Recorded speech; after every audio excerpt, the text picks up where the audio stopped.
Yo, welcome to Spectator Sporting. I'm Zach Roach, along with my partner, Mr. Adi Wally.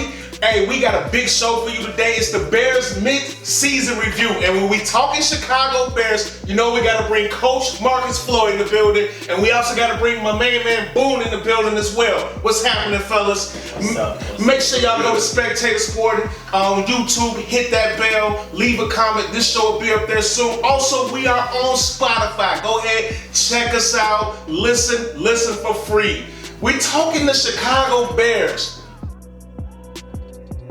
3-6 right now, so that's what it comes down to. It's about wins and losses. They're 3-6 at the midway point. Going into their bye, they had some tough games. They got beat pretty bad by the Packers. Then got beat really bad by Tampa Bay. But Pittsburgh, they almost stole the game. They almost could have won the game. A couple things happened in that game. But so, Marcus, I'm gonna start with you.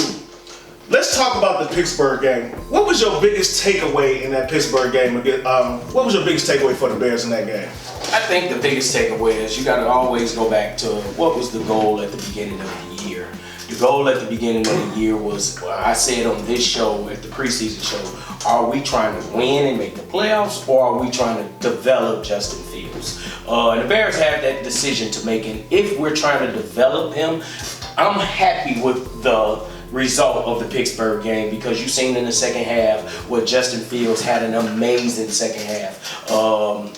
Really, this first half I was kind of looking like, oh, is this the right guy? But he got the moxie. He showed what he did in college in the Big Ten. Showed what he did after taking a big hit against Clemson. He came back and that's what he does. When he's down, he knows how to fight back. Yeah. So the biggest takeaway is, and I'm excited as well as all of Chicago, is we have a quarterback. Absolutely. So that's the biggest takeaway. Yeah. His development, you don't have to know football to see that each week that he's getting better and better. Still some things he needs to work on, but that arrow is pointing up every week. So that's the biggest takeaway that I seen, that Justin Fields is getting better. Whoever the fault, whatever, we could talk about why he's getting better, or is it coaching, is it just him as a player, who knows, but whatever the reason is, he's getting better. And that's the biggest takeaway that I think most people will come away from the Pittsburgh game. Do you want to win? Do we settle? At this point, we have to settle for a moral victory, and that moral victory is Justin Fields played his butt off. Real quick, Marcus, you brought up he's got better. What's one thing specifically from when he first got in the game to the Pittsburgh game that he's got better at? I think one of the biggest things that he got better at is that he's still letting the ball go late. But now he knows that, hey, instead, if I don't see it, I'm running. Okay. And so I think that's very good as a player. I heard Mike Vick talk about, hey, that's your legs. Your legs could be an option. Right. And so at first he was sitting back in that pocket. He was trying to get this, or trying to thread the needle. At this point, what I seen the last two games, he didn't see what he liked. He took off. He used that frame, that 4.3 speed, that 230 pound. He's using that and he's going. So it's a couple things, but that's the number one thing, that he's learning how to use his legs when he's in trouble. So that is one thing. Absolutely. Boom. Same question to you. What's your biggest takeaway from the Bears and Steelers game? Well, you can really be kind of messed up about the refs throughout the whole course of the game. When linebacker got that sack and the ref called a taunting foul penalty against him. Number one, he threw the flag late, and he threw the flag after he hip checked him. Yeah. So it's like it was a personal vendetta or something like that with that. And then I'm stuck early in the game. Everybody will talk about the second half when Justin Fields was playing great. But early in the game, the Bears drove, and they had David Montgomery miss a touchdown. It was like on the 1 yard line, and they decided to kick a field goal. Yeah. And I feel they gave us 6 points, but we needed touchdowns. So it was 14-6, and we could have. So we had 2 field goals. They got 2 touchdowns at that point in the game. Yeah. And I feel like if we would have scored instead of getting field goals, you know what I mean? So yeah, Justin Fields getting better, but we still getting field goals to the touchdowns. We a little early in that half. It's a little off. Field goals don't do that. Field goals, so that's how why we need those heroics in the second half. But if we would have just matched them for touchdown, we had opportunity. So that was a clear, for me, an opportunity to go for it on fourth down. We're only 1 yard away. Right. But the Bears played okay. You know, before we started rolling with the camera, we was talking about all the rushing yards the Bears was giving up. But I like this. I'm glad to see that with Najee Harris. He had 22 carries. He only had 62 yards. At 2.8 yards per carry. They was better this time. Because against the 49ers. Yeah, I thought he was going to get 100 yards. I thought that was going to be his best game in his career. And Najee Harris been killing for him. Yes, really been stepping up. So to hold him to 2.8 yards per carry, you know, I feel like that was a good thing. And then another thing I'm taking away is I feel like the Bears' passing defense, when it come down to the overall thing, is bad. I mean, they was 21. Big Ben was 21 for 30 with 205 passing yards. He had 2 touchdown passes, and to the tight end, Fryermuth from Penn State. Yeah, I couldn't say that. Now. I'm glad you said it. Yeah, right. I said it wrong. So you know, you gave us some stuff with Big Ben. And so that's what I'll just take away from that. I mean, I'm gonna get in a minute get to the Justin Fields talk about things like that, but I take away the referees making mistakes and that they actually did stop the run. Can't stop the pass. Yeah, so was you surprised that they was able to stop you? So you were surprised? Oh, I was totally surprised. I mean, I have fantasy points and everything on Najee. So I was surprised. Right. Remember, y'all can listen to Spectator Sporting on Spotify. Adi, what was your biggest takeaway from the Bears and Steelers game? Well, the Bears should be a half game behind the Atlanta Falcons for the 7th seed in the NFC right now. Optimistic. They should. I mean, if the refs didn't screw them over, okay? Yeah. Now, to what Boone was alluding to, okay? The Bears was down 14-3 in the second quarter. It was around 2nd and 1 from the 1 yard line, 2nd and goal from the 1 yard line. Justin Fields scrambles to the right side. He throws a touchdown pass to Jimmy Graham, and the ref throws the flag on James Daniels, bogus flag. The man was inside the tight end line. He wasn't supposed to throw the flag. He went, he rolled low on TJ Watt, but he was inside the tight end line, and he barely touched TJ Watt. He didn't touch TJ Watt.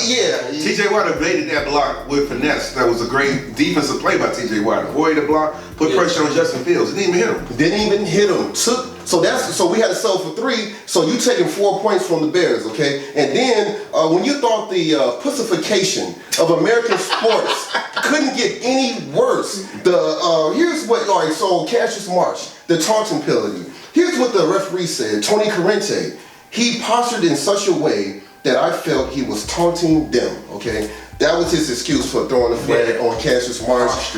That the damn Pittsburgh Steelers weren't paying no attention to him. They were about to punt the ball, but since he gave him 15 yards, that gave him 3 points. We're talking 7 points, okay? The Bears lost the game by 2 points, all right? So I can't talk about that Steelers game without bashing the refs, all right? So now, Kendall Vildor, okay? This guy got burned by Claypool for 27 yards. He gave up a touchdown to Fryermuth. And on the Pittsburgh Steelers' last drive, Deontay Johnson, the wide receiver for the Pittsburgh Steelers, he completely lost Kendall Vildor on a slant route for 23 yards all the way to the Bears' 31-yard line with under a minute to go. That was a nail in the coffin for the Bears, and then Chris Boswell hit the game-winning field goal, okay? In the previous game against the 49ers, my man Kendall Vildor, right before halftime, like 20-something seconds to go in the first half, he gives up a 50-yard bomb to Deebo Samuel right before halftime, so the 49ers can get some more points.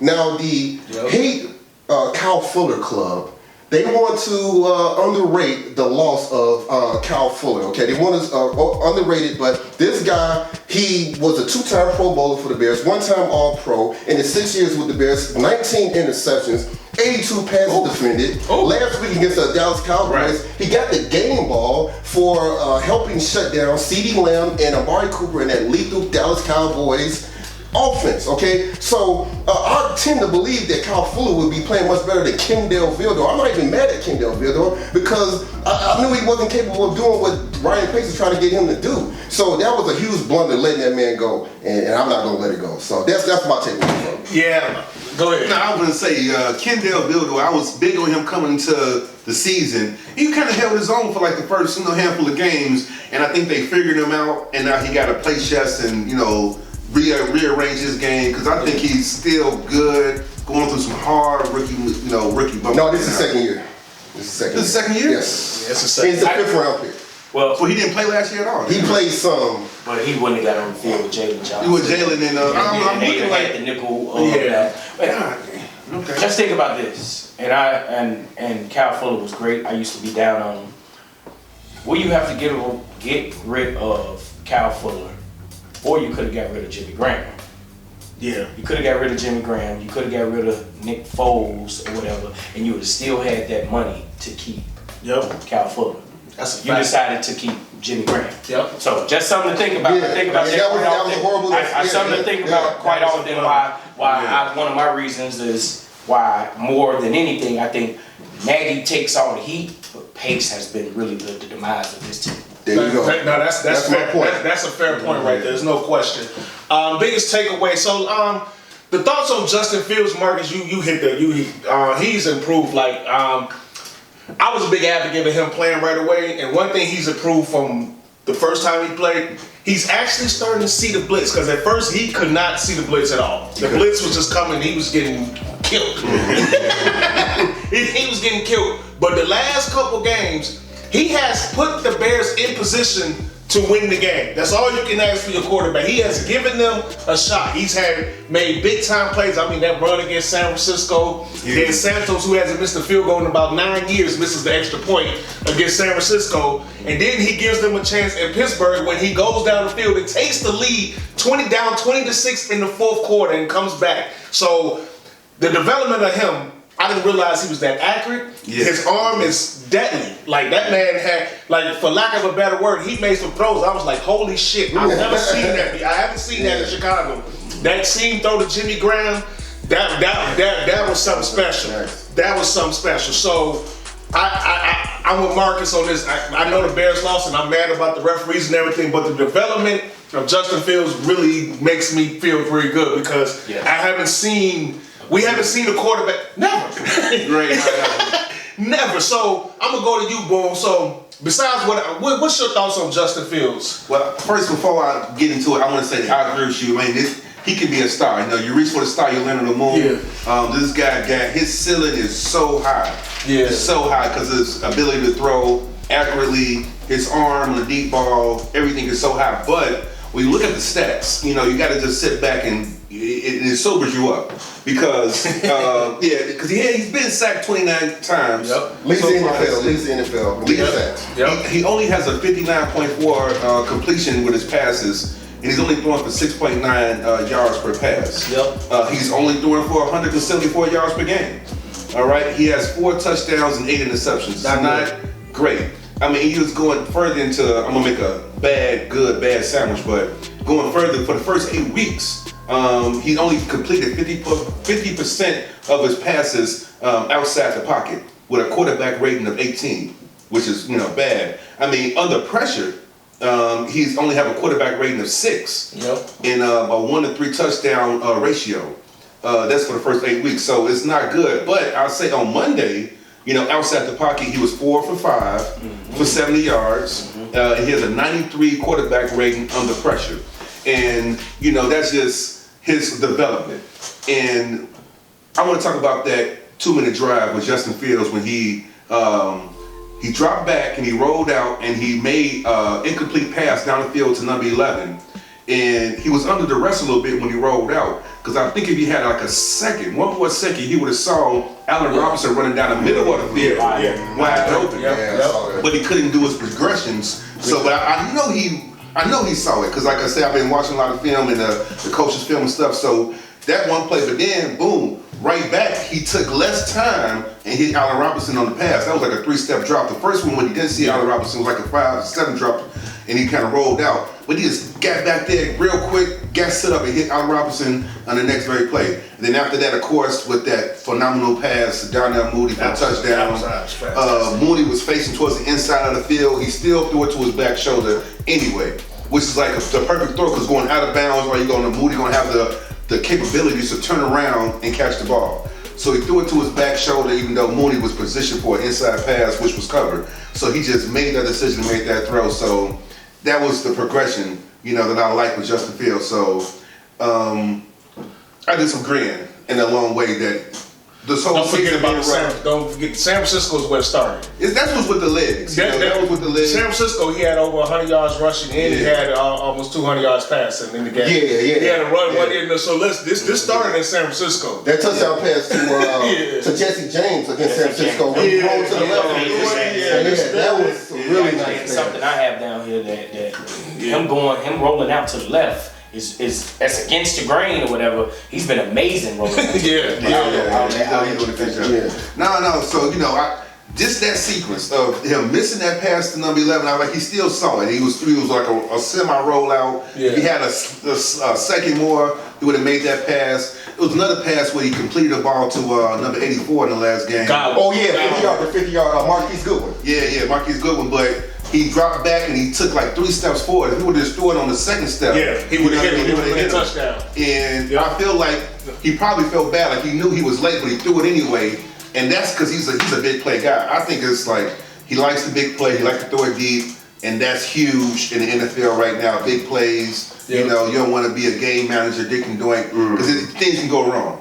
It's a big play league, like the Rams, like Tampa Bay. You're gonna get a big play. So he got that big play capability, which makes his ceiling out of space. Yeah. He can be phenomenal because of his willingness to make the big play. He sees it. As soon as he get a little bit more comfortable, he's gonna be doing it on a regular basis, in my opinion. Absolutely. Same question to you, Marcus. I know you spoke on Justin Fields over how, but what do you see? Okay, so you spoke on what you said, but what do you see him? How you see him finishing the season, not going forward? I see. First of all, the thought is, I'm gonna say it again. We got a guy. Yeah. We have a quarterback. Yeah. Let's go back to the first play of the San Francisco game. The first play of the San Francisco game start off with a sack. He's going out, he's nervous, he's trying to get the play calls, he's trying to process a little information. Comes out it was on him, he had the running back on the right of him. Yeah. He was supposed to have that running back go to the left of him. Right. So that's as the game go on, he started developing that awareness or whatever. First play of the game, San Francisco, that was a lot. Okay, let's go back to Pittsburgh game out of a timeout. Out of the timeout, they get an illegal formation. Yep. I had to find out the rules of this. So they were in an illegal formation. He noticed it and put the guy in the right formation, but the rule is even if you go from illegal to illegal, right, it's still an illegal formation. Mm-hmm. So that's growth on him because he noticed it and he had the guy motion or whatever and moved the guy. So I like that every game that you're able to see that he is still developing. I'll talk about that 28-yard pass to Grant. As you watch the coach's film, he was late on it. Yeah. He was late on it. Did he still thread the needle? Yes, he still threaded the needle and put the ball only where Graham could get it. But if he would have threw that ball a second earlier, that's a touchdown because that safety was too far over. By him waiting, he gave the safety time. Graham had to make an unbelievable catch. One other thing, one of the most amazing plays he's made, the roll out to the left to touchdown to Mooney. Yeah. He was late on the play. Mooney was open on the slant. He missed him. Luckily, he was able to come out, and that's what we got. Whereas the previous years, if Mitch or any other quarterback missed that first read, we were done. Yeah, it was over. Now we have a guy that he could still miss a couple plays. He could still miss the good one play, and we still could make plays. That's what star players do. Aaron Rodgers, all those guys, they don't make the correct reads right away, but what they have the ability to do when things are not looking good, they can make something out of it. And so that's my biggest thoughts, and that's why I'm excited, and everybody should be excited that he doesn't have to play perfect. Yeah. We felt like in the previous years, Mitch or whoever it was had to play perfect. Justin Fields did not play perfect. You just read the stats. Justin Fields has not played perfect. Yeah. But one thing he has is that big playability, like you said, and that big playability will always keep you in games. Yeah. So that's my thoughts on Justin Fields is if just hopefully he continues to grow, and as he continues to grow, we should be in the games. Now we just need the defense to play a little bit of defense, a little bit of Chicago Bear defense. Yeah. So that's what it is. We should be very excited what we've seen. Like I said, he's not perfect, but at the same time, he's still growing each and every week. He's definitely getting better. Adi, same question. So what's What you seeing out of Justin Fields right now? Well, yeah, I'm going back to the 49ers game. It was 3rd and 13. The 49ers blitzed 2 DBs and a linebacker. And Justin Fields took a few steps back, set his feet, and quickly threw a bullet to Marquise Goodwin in stride for 18 yards. Yeah, okay? that was good. Now, we know Justin Fields can run, okay? There's only about 2 quarterbacks that's probably faster than him. That's Kyler Murray and Lamar Jackson, okay? Yeah. But when the defense takes away those scrambling lanes, will he make the accurate pass from the pocket, okay? And can he develop them anticipation and timing passes to his wide receivers rather than holding on to the ball too long and getting sacked, okay? Now, it appears that he has the intelligence and skills to become more efficient from the pocket, all right? And so now, before the 49ers and Steelers game, Justin Fields was struggling, and he's going to struggle some more. But so did my man Josh Allen from the Buffalo Bills. He had a very difficult rookie year. Rookie, it's just what it is. His legs a lot. It's just his legs a lot. Yeah, he was. It's tough for rookies. That's all he did was run. That's all he did. You're right. But you see his progression. Also, John Elway, Terry Bradshaw, Troy Aikman. All them guys had terrible rookie years. Eli Manning. Peyton Manning, 30 interceptions, 28, led the league in interceptions. So I'm not discouraged about the stats Boone ran off to us and everything. And so now, if you look at the boy from New England, Mac Jones, all right, heading into after week 9. He was number 9 in the NFL in completion percentage. Okay, he's playing very solid. You do have the number 2 overall pick, Zach Wilson. He has 4 touchdown passes and 9 interceptions, okay? And now he's recovering from PCL injury. Now, the number 1 pick, Trevor Lawrence. He has been the 2nd best rookie quarterback this year, but in the last 2 games combined, only 13 points, only 4.5 yards per pass, okay? And Trey Lance, he's the one. He's not ready. Now, Trey Lance was the one that truly wasn't. He's not ready to go. Jimmy G is holding it down in San Francisco, but Justin Fields 288 rushing yards. That's by far the most rushing yards by rookie quarterbacks this season. And so, and I'm just looking at it like most of the sacks that Justin Fields get is his fault. So he got to get them timing passes off. You know what I'm saying? So once he starts, like you said, he started to recognize the blitz. Once he started doing that, then he's going to be a huge problem. I saw that play in San Francisco. I think that's the Godwin pass when they blitzed and he burnt them on it. In the San Francisco game when he hit Godwin on the slant pass that's when I was like, okay. That's what I got excited. I think in the group chat I text y'all. I was like, oh, did you see him read the blitz? So that was very exciting. Now he's been doing that more. So like y'all say, he's gonna struggle. He's gonna make mistakes. He's still gonna make more mistakes. It's not gonna be perfect, but that like y'all say, that big play ability is everything because he got something we've never seen. Something we've never seen. It's just, and he you know what? I think he actually. Even better than I thought, he can throw from the pocket better than I thought he could. Like he can actually sit back there. I think as he get more reps, he's gonna be able to sit in that pocket and throw it a lot better. The thing for me is that when he make these big plays or attempt these big plays, it's not that it's a design play. I think like back when we had Mitch Trubisky or something, it was like, okay, you're going to go down the sideline to Allen Robinson on this play no matter what. So he's a robot. He'd get mechanical and just throw the ball there, whatever. But when Fields, it's like he's making reads. He's going through progressions and he sees, they blew a coverage. The safety, they didn't communicate. And so I think that's another reason why it's kind of late, because he's actually making reads and progressions down through the pocket instead of a robotic play call that you have to go to Moody doing a flag route. No, he just reading the defense and then I'm a little late because I'm a rookie, but once he get it, like I said, he's gonna be in space. He's gonna be on top of the world. Right now the sky's the limit for him. Now we talked about the development and everything going on with Justin Fields. I mean, we could have kept going about Justin Fields, but so Boone, I'm gonna ask you, what is the Bears 3-6, number 1. But besides them being 3-6, what's the most disappointing thing about the Bears for you this season right now? Oh man, I think it's just the age of attrition. You can just see that we're getting longer in the tooth. With Hicks, with Khalil Mack missing 2 games with an injury. With Eddie Jackson missing a couple of games or 1 game. So I just feel like the team getting longer in the tooth.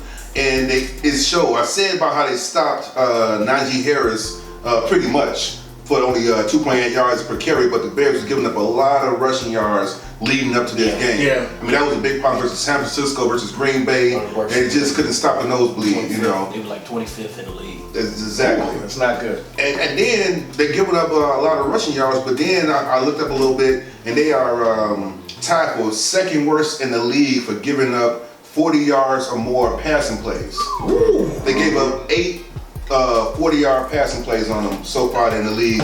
They only, what is it? I think the worst in the league with the Saints. They both got it, so 8 times. So the defense overall is what I'm just disappointed in. You know, they don't get it. You know, I can always say the offensive tackles, you know, because they're not doing their job. I can always say I'm disappointed what's going on with Allen Robinson, but for me, I have to say the overall defense get long in the tooth. So we gotta have to just get a new GM in there so he can rebuild his defense, and then we'll be moving forward. So when you say, so you're right, the defense has been disappointing, but the Bears don't have any first round picks next year. Mm-hmm. So what about like the players that's getting old up there, like Akeem Hicks, Khalil Mack just turning 30. Mm-hmm. So what do we do? Are we bringing them back? Eddie Jackson, who's not having, last 2 seasons has not really played that good.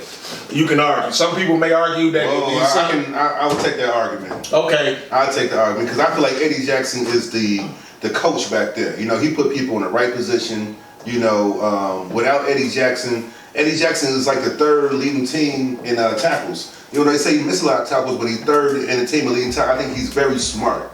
You know, I think he's a very intelligent football player, and he has natural gifts, athletics. You know, he's not making the on the ball plays that I was, you know, looking forward to going back to 2018. But I feel like he is a coach on the field, so I don't want to. So okay, but with that being said, he's one of the highest paid safeties in the league. What do? Are we going to keep Khalil Mack going into next year? Are we going to keep Akeem Hicks going into next year? Because, like you said, the defense they're breaking down. What do you think is maybe a solution to the defense going into next year if we're wearing out like you think we are? Just because it's the Chicago Bears, I still feel like defense wins championships. But just because it's the Chicago Bears, I feel like we gotta get those contracts off the books and double down on the offense. I want to see. I'm a Chicago Bears fan. You know what I'm saying? I never seen an offense in my whole life. My whole 95. Yeah, Aaron Kramer had a good year. He might have had like a year or two, a half a season or something. Mark Trestman first year too. Yeah. Mark Trestman first year. It wasn't all that. 2,000-yard receivers. Yeah. Well, we had like what? Average like 24 points, 21. You talking about Alshon and Brandon Marshall? Alshon and Brandon Marshall. They were second in scoring. Yeah, they were. And the tight end weren't too bad either.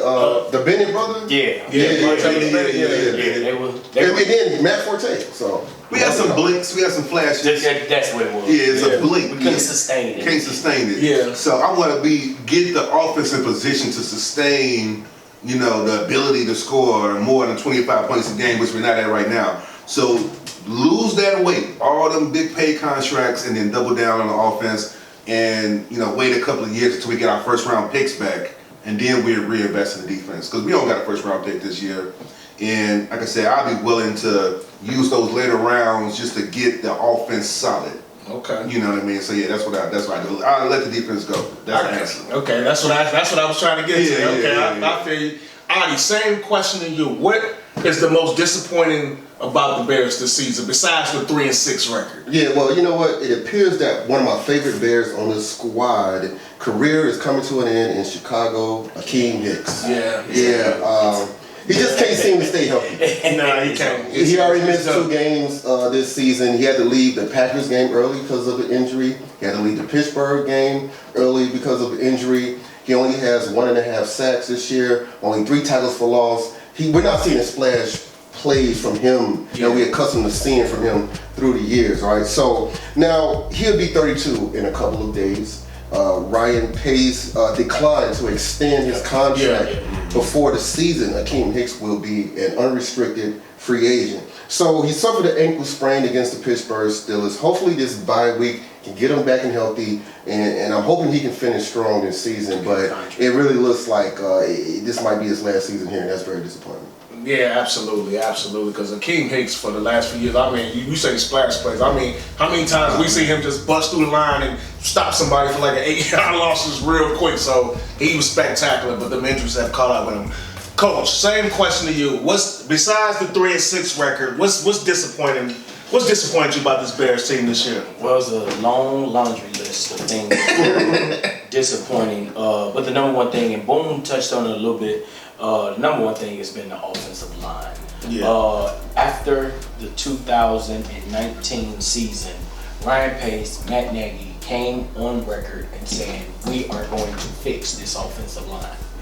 And in 2020, the offensive line was not fixed. And once again, the offensive line is not fixed. Did they address it this year? Yes, you addressed the offensive line. You tried to go out in the draft. Tevin Jenkins, would come to find out he was injured. So that is very frustrating as a Bears fan that my general manager and my head coach said this was a point of emphasis and they haven't done it. Yeah. That's very disappointing. Week 1, I think we went through 3 right tackles and 2 left tackles. Is that right? Yeah. I know Borum got hurt. All those guys. Jermaine Fetty got hurt. Elijah Wilkinson. Old school Pro Bowler. Peters. Jason Peters went out after like 6 plays. So it's like, what is the problem? Yes, the interior is great. That's solid or whatever, but we cannot get it right no matter what. That is frustrating. Like I said, this was supposed to be a point of emphasis from your general manager, but we can't fix it. We gave career days to the Browns and Myles Garrett. We almost just got the man killed, the quarterback killed. So that has been very frustrating. Along with, we brought in 5 tight ends. Yeah, we're probably the only team in the NFL with 5 tight ends. Yeah. I don't understand, why do we need so many tight ends? With one early in the season, we was not having them chip block and help block. We have a terrible offensive line, so I just don't understand these personnel moves. It's been very frustrating. And if we got 5 tight ends, we could start with the Browns. 5 tight ends, only our tight end, and one of them, Jimmy Graham, is the 3rd highest paid offensive player. I mentioned it earlier, his contract. We drafted Cole Kmet pretty early, even though he had a great game the last 87 yards. Great game. Career high yards. Yes, and so I have here versus the Browns with 5 tight ends. They only had 5 targets. All right, 3 targets versus the Lions. 5 tight ends. All right, 5 targets versus the Raiders. Okay, Green Bay 5 targets. You know what? So I'm just confused. Because I was told that Matt Nagy was going to run this Kansas City offense, this Frank White offense, and when I watched Frank White, when I watched them with Philadelphia, they threw the ball like crazy to Zach Ertz. Philadelphia is still throwing the ball to Goddard, and when I watch, even though Kelsey and all of them are not on the same page, I still watch them throw the ball to Travis Kelsey. I see them throwing the ball like crazy to our tight ends, but for some odd reason, it don't translate to the Chicago Bears football. So finally, against Tampa Bay, where we were down the whole game, we got up to 10 targets. All right. Then against San Francisco, which probably was to the date was Justin Fields' best game, Cole Kmet best game at the time, 9 targets. And so let's go to Pittsburgh, where you talked about the game. We finally got to 11 targets. So that's what's so baffling, so confusing about the offensive line and these tight ends. We got terrible offensive line, I could say specifically offensive tackles. And then we got all these tight ends, but we don't use them. Until recently, Justin Fields have started using them. So that's the most disappointing spot, because as you see, we got roughly 7 or 8 offensive linemen on our team. We got 5. That's a lot of space that we're carrying on a team that don't have a lot of talent. And so that's the most disappointing, that we have roster spots that's getting used and we can't get this position or positions fixed. And so that's the most disappointing. I don't even go into cornerback. I said at the beginning of the year cornerback, but we knew we knew cornerback was going to be a broken position. Well, ever since Trey Burton hurt his groin in that playoff game, we're going in 2018, going to the season when they played the Eagles. That tight end was just he was looking amazing. Trey Burton was looking amazing 2018. Like 1 game, 2 games? No, remember, so he had a good year, but he missed the playoff game. Because he just I sat think his out. body froze up or something like that. Or something He just missed the game. Yeah. And it ain't been figured out since. But I would say, as Justin Fields get better, these last couple of games, he's targeting the tight end more. So I think the tight end supposed to be a young quarterback best friend. I think as Justin Fields understand that, they'll get more targets. I think so too, but that's him. Yeah. I think the game plan. Why ain't the game plan designed for somebody, one of your highest paid people, Jimmy Graham? Why ain't the game plan designed for your second round draft pick? That's what the frustrating. I know I'm bouncing off the wall here a little bit off the subject, but as Justin Fields finds himself, I think he's going to take Matt Nagy coaching out of his mind. I think Justin Fields, I listened to Clement on the mic'd up. He was mic'd up, so he's talking to Justin Fields. And there's like, you know what, man, we got this. We better than this. Like, despite the coaching, I think that he's learning on his own to target the tight ends. You know what I'm saying? I think he was just going with the coaching. So you don't think he's being coached to do that? Like, you don't think it's not a part of the game. He's just doing it on his own. I think this year, as Justin Fields get better, he's doing this because of his natural ability to get better. I don't think the coaching it's not a scheme. You know what I mean? This is like I said earlier, he was making reads in the pocket. That's why he read those deep balls, these guys open. And he was a little late because he's a rookie. So it's not like a scheme. I think he's just learning as he goes. And what you should know is to find the tight ends. It's the closest to the ball on line of scrimmage when you say hike. So find the tight ends. And the reason why I would disagree with that, because you see a lot of sets with 3 tight ends in. You see all these sets with them, they just not getting used. It's like, why do you have 3 tight ends in and you ain't going? I think they've been on the field, but I agree they've been on the field. He's deciding to use them. He's like on his. So Matt Nagy schemes it on the field probably because they don't got to go O-line. But now Justin Fields is saying, okay, now as I'm developing, I'm going to build a rapport with my tight ends just to get the ball in my hands quicker. Like I said, they close to the line of scrimmage. But one point about the offensive line that you brought up, right? So, all right, we know Tevin Jenkins should be returning soon from the injury, okay? So there's reports that he's running up and down hills and stuff like that, and we're coming off a bout. So I'm trying to figure this out. What should happen? You got Larry Borum is starting right tackle. Now, he's taking over for Jermaine Ifedi, who was on the COVID list. He hurt his knee. He should be coming back soon. So we have 2 healthy right tackles, Borum and Ifedi. And you got Jason Peters is our left tackle. Where do you put Jenkins when he's healthy? Do you put him at right tackle and keep Peters at left tackle, or do you bench Jason Peters and put Tevin Jenkins at left tackle? No, I think Jason Peters has played great. I think Jason Peters has played great. He's played better than I thought he was That's the gonna old adage that said you can't lose your job to injury. I disagree. Because he's right now you lost your job. So put the rookie Tevin Jenkins at right tackle. And Borum, I don't even know that. Borum looked okay. Borum looked okay. JJ Watt. TJ Watt had 3 sacks. I think that was all. No, it wasn't. The one sack that TJ Watt had is because it was a scheme. It was a naked bootleg. That's not very smart to run a naked bootleg. I remember that. Not a good decision. Not a good decision. Another sack was when Wormley, the defensive tackle, beat James Daniels, right, and then pressured Justin Fields, trying to get away, and then TJ Watt came around and sacked him. That was not Larry Borum's fault. And then there was another one when Justin Fields went back to pass, and he thought he could scramble up the middle, and then that was no offensive lineman's fault. That was Justin Fields' fault. He thought he could scramble up the middle, and then TJ Watt got him. None of those sacks was Larry Borum's fault. Yeah, Larry Borum at San Fran, he said he played okay. No, he been solid. So all y'all bring up good points about it. I just think my biggest disappointment in 3-6 is now we're seeing. I'm watching Justin Fields, improve. Last couple games, I felt like if we would have just let him play with the first team and stuff in training camp, let him practice with everybody, I felt like this would have been a faster progression because I felt like he'd have been more prepared. I think when they put him out there against Cleveland, of course he wasn't ready because he hasn't played with none of them. So I just think that and now you see all this coming to a head now. It's just like this could have been better. So you agree, man? They should never sign Andy Dalton. No, so they should never sign him. But here's the thing about the Andy Dalton side. We didn't know, the Bears did not know they were going to be able to get Justin Fields. That's what it was. That was it. Yeah, we didn't expect to be in a position to go get Justin Fields. Outside of Chicago, Atlanta management is getting ripped for not taking the hometown guy. and taking the tight end. Yeah. Their management is getting ripped for not taking Justin Fields, and so you didn't know. You didn't know, but yeah, he's from Georgia. You know what I mean? They took it tight. Now, don't get me wrong. Kyle Pitts supposed to be a ultra guy you would never see again, a unicorn or whatever. But remember, Atlanta is getting ripped. Even though they got Mike Ryan, like, hey, this was supposed to be if he was right there for you to take. I said Atlanta and Denver. I think those two franchises. Don't forget about Carolina had an opportunity. Carolina too. Yeah. So you didn't know.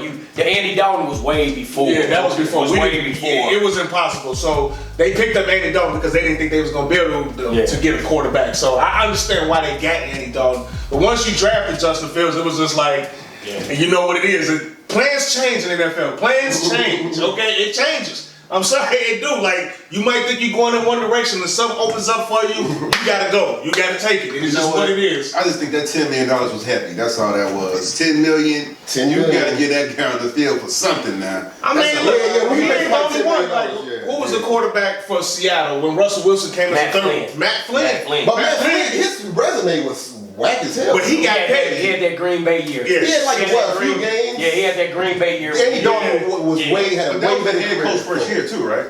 Pete Carroll? That was It was early in his career. It was early. He wasn't able to switch it up. You know, now Nagy feel like he got to win, so he didn't have the freedom that Pete Carroll has, like in Seattle. You know, Pete Carroll, he got the total range. I don't know. They paid Nagy didn't want to play Justin. Because he felt like he had to win with the old timer. Yeah. You know, because Justin, he going through his bumps. He going through his bumps on the road. But no, he definitely is. As a rookie should, but as a rookie always, most rookies do. It's just, I just felt like if they would have had the game plan, like they would have started early with him. You know, the minute you drafted him, you should have been like, okay, when we need to develop a game plan, so when it's his time, he's ready to go. And I don't know if they did that. I don't know. Like Marcus, you brought up the game plan, how are you going to use him? I don't know if they brought that. I don't know if they was ready to use him right away once he had to go in. Because remember, Dog didn't get benched. Dog got hurt. Yeah. You know what I'm saying? Let's remember that. He didn't just take Dalton out the game. Dog just got hurt. You know, I think what Adi was talking about is looking at that Cleveland game, was Justin Fields really ready? He wasn't ready that game, but that's the point. He wouldn't have been ready early either. But no, that's my point. In training camp, he was running with the second and third unit. He didn't get no reps with the first team. You know what I'm saying? The huge question is, if you not, and this is what I didn't understand, if you're not going to start him, how did he become QB2? You understand what I'm saying? And this question was posed early in the year. So if he's not ready, why make him QB2 and you got Nick Foles? So in that case, how about you make Nick Foles, or you know what I mean? Like, how did he automatically beat up Nick Foles? That was kind of confusing to me. So because it said if Andy Dalton get hurt and you saying Justin Fields not ready, why would you go to him? My only reason why I wanted him bench is because you know what. I don't want to get the man killed. I know it wasn't about Fields, it wasn't about Dalton, none of that. Our offensive line was in shambles, okay? We let go Charles Leno Jr., we got Tevin Jenkins, he got hurt. And I'm like, damn, man, we about to, now what we do? We lead the league in sacks right now. Joe Burrow had a horrible offensive line last year. I was looking at that, the man had a horrific injury to his knee. I don't want him to have some super injury because he getting hit every damn play. That's the only reason why I want him. I mean, I understand that, but this is football. You're going to get hit. It could be many hits, it could take one hit. It's just what it is. So the Bears lead the league in sacks? Yeah, they lead the league 29 sacks. Yeah. He only played, 6 games? No, he played every game in the season. I mean, but he started 7 games. Look, 7 games starting, 29 sacks. That's 4 sacks a game. For any. That's not good. That's not good. It's not good. It's not good for the development of a quarterback to get sacked. But see what y'all said. Take those hits. But what y'all said. Even knockdowns. Yeah. You get hit a lot. But what y'all said his problem was, remember I said earlier, he couldn't read the blitz. You know, he couldn't see the blitz at first. It was just coming, you know. He's late on throws. A lot of this stuff can be cleaned up if you would have been having him out there preparing like he was supposed to in training camp. That's all I'm saying. That's all I'm saying. Like because you knew you was going to go to him eventually. Right. And Dalton has been getting hurt the last few years, so you knew it was a possibility. You knew it was a possibility he was going to get hurt. It's this tendency. It just happens. So, all right, we can get out there. Let Marcus, real quick, just tell me, besides Justin Fields, what's up? Give me some. All right, we kind of on the down note. Let's something positive about the Bears besides Justin Fields. Good luck. I'm just joking.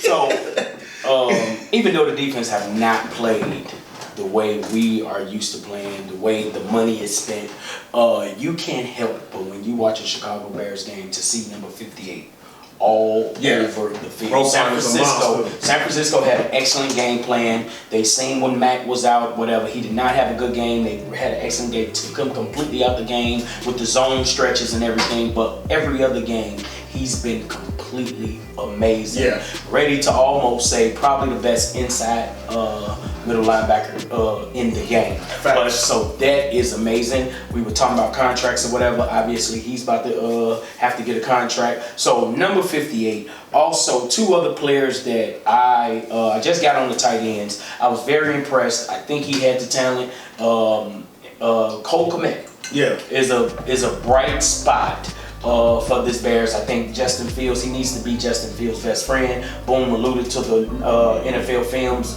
tape they've been showing all week. He was mic'd up. And last but not least, we do have a corner. He's had his challenges this year, but I think we got a solid corner in Jalen Johnson. Absolutely. So we got three players that's very young. I think they all are underway, under 25. So those are some bright spots. Two on the defensive side and one on the offensive side. Roquan Smith, Jalen Johnson, and Cole Kmet are some bright spots. Some guys I look forward to watching every single week. Mm-hmm. All right, same question to you. Something positive about the Bears, real quick. All right, this guy by far had his worst season of his career last year, but now, Robert Quinn. Robert Quinn. Heading into week 10, he was number 11 in the NFL in sacks. He leads the Bears in sacks with 6.5. He's on pace for 13 sacks. And there's only one Bear in Bears history that had 13 or more sacks. I'm talking about the legend, Richard Dent. Okay, and so Robert Quinn, he got 7 tackles for loss. He has 8 quarterback hits. And so far this season, and he's 31 years old. He's signed through the 2024 season. Khalil Mack is 30 years old. He signed through the 2025 season. And Aaron Donald, Chandler Jones, Von Miller, all these guys in their early 30s as well, okay? I don't know how long we're going to have this Quinn and Mack combination, but the Chicago Bears, comeback Bear of the Year, Robert Quinn. Right. Okay. What a hibernation now. Yeah, because last year we was like, get this guy out of here. Boom, same question. Something positive about the Bears besides Justin Fields. Something positive about the Bears, I'm going to go back on offense, and I'm going with the running game. And I'm talking about 2 running backs. You know, David Montgomery has 82 attempts rushing the ball. A total of 372 yards or 4.5 yards per carry. Now, my boy Herbert, he has 85, so it's real similar. He has 85 attempts, you know, compared to 82 with Montgomery. All right, and he has 364 yards, real similar, and 4.3 yards a carry. Now, per game, Montgomery averaged 74 yards per game, and Herbert only 40. But Herbert only averaged 40 because he played in those games before he kind of got discovered. Yeah, he got his attempts up. That's my thing. I mean, you know, the Bears is 4th. In the league with attempts, with 266 total attempts of all rushing. They got 1,229 yards total for the season, and that's 5th place. And you know, over 20 yards. They had a run for over 20 yards 8 times, which gives them 3rd place in the league. So they're getting a couple of long runs out there. And like I said, you know, I'm saying again, big plays. You get, you know, I'm saying a running game. You know, going over 20 yards 8 times so far. If you get Justin Fields throwing that ball deep, you can go off the play action. You know, it's gonna be this is lined up to be a big play offense. Yeah. So that's why I would. Now, when Adi was saying that our outside linebackers is, you know, on the team through 2024, 2025, kind of want to keep those guys, and they can just be the long teeth on the side of the defense, and you know, just whatever. But I'll probably let it go for the offense. So yeah, my guys is the running game. Okay. Yeah. I'm gonna go with even though the stats don't look good, Darnell Mooney. I think he's gonna be a star. I'm saying it now. I think he's legit. I think he's shown. And as Fields gets better, I think his numbers go up because he can get deep and he could be the big play receiver that Justin Fields need. So real quick, Marcus, just real quick. Okay, go ahead. Real quick. I'm sorry. Real quick, Marcus. Can the Bears beat the Ravens next week? Do they win? Yes or no? No. Ravens, Bears, yes or no? 23-17 Ravens. Bears win against the Ravens, yes or no? I want to say yes. Can I tell you why? Real quick. Okay, the Ravens give up big plays. Okay, the Ravens give up big plays. Now, 7 times they gave up a 20-yard run. All right, they one of the worst teams in the league, giving up 40-yard runs twice. Okay, passing, they gave up a 20-yard pass 35 times, and they gave up a 40-yard pass 7 times. So big plays, you can get that on the Ravens. The defense is good, but they give up the big plays. So the Bears is a big play offense in the making. So What's your prediction? I said the Bears. Bears? The Bears, because the Ravens don't give up the big play. I like it. I'm not picking them to beat the MVP of the NFL right now. Lamar Jackson is gonna go crazy on the Bears, but I think the Bears offense will come to play. But I just think, that's just a nightmare matchup for the Chicago Bears. You hear it first. One quick comment. Cairo Santos. Hey, good job, man. He's third best all time in consecutive field goals made. All right, 4 away from the record from Adam Vinatieri. Cairo Santos, you been Kevin. That's it. All right. You've been watching Spectator Sporting. I'm Zach Roach along with Mr. Adi Wiley. I want to give a special thanks to Coach Marcus Floyd. I want to give a shout out and special thanks to Mr. Boom.